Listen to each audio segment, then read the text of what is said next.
Well, thank you, and good morning. It's a great pleasure to be here on a lovely sunny morning at the end of October. And thank you for the way you sang "O Canada." That was wonderful and delightful. It's just the way actually we sing it in caucus every Wednesday night.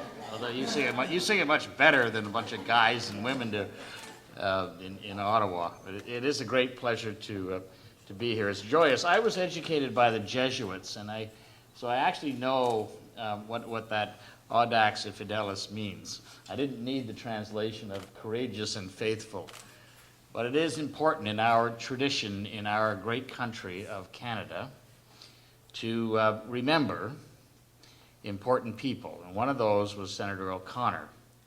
Now, Senator O'Connor belonged to a different political party than me, despite being philosophically misguided.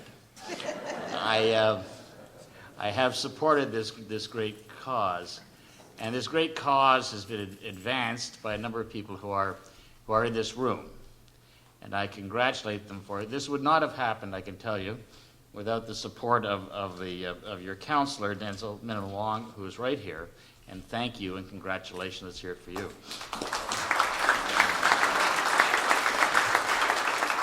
In politics, some of you, I hope, will go into public life and public service because it's important. And there are many ways you can go into public life and public service. You can serve on the school board. You can get involved in heritage projects like this. There are many things you can do. You can run for public office. I hope you do. This is it's a great calling. And Denzel stayed on course on this one and advocated for many years with the support of other people, of course, to advance this cause, and that's why it's happened. I'm proud of my Irish heritage. My family is originally from Galway, and I was in Dublin last week, and we were talking about. I was giving a little speech in Dublin, giving the Europeans hell for something or other, and we had a little crisis in Europe. And I mentioned that this is a true story, actually. The Flahertys, the old Flahertys, were from County Galway. And Galway in Ireland, there's a county and then there's a city of Galway. And all the cities were small, of course, in those times. It's grown now, but the O'Flahertys, being rural people, from time to time would come into the city and pillage, as they say, an old-fashioned word. And still now to this day, over one of the gates, as you go into the walled city of Galway, it says, "Oh, dear Lord, from the ferocious O'Flahertys, please protect us." Which I thought was good training for a minister of finance. You know, we don't call it pillaging anymore, we call it taxation. And there we are. There's a great Irish tradition in Canada. It's a wonderful tradition. Senator O'Connor, of course, represents that tradition brilliantly. At the time of Confederation, I don't think it's in our textbooks. It certainly wasn't when I went to school in Canada when I was your age.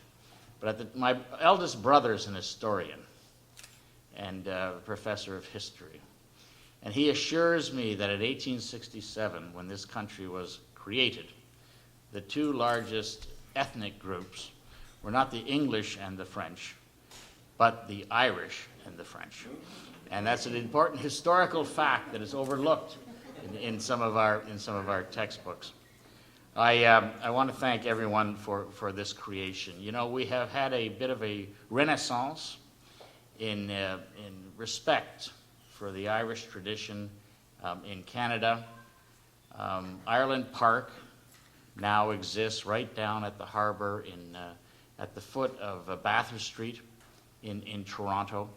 This was an initiative that the Irish government raised with us, and local people of Irish heritage raised with us, the federal government, and we created this park. It was the first time in history that the government of Ireland, the Republic of Ireland, ever invested in a project abroad, and it's created a great sense of collegiality between ourselves and the government of Canada and the government of the Republic of Ireland.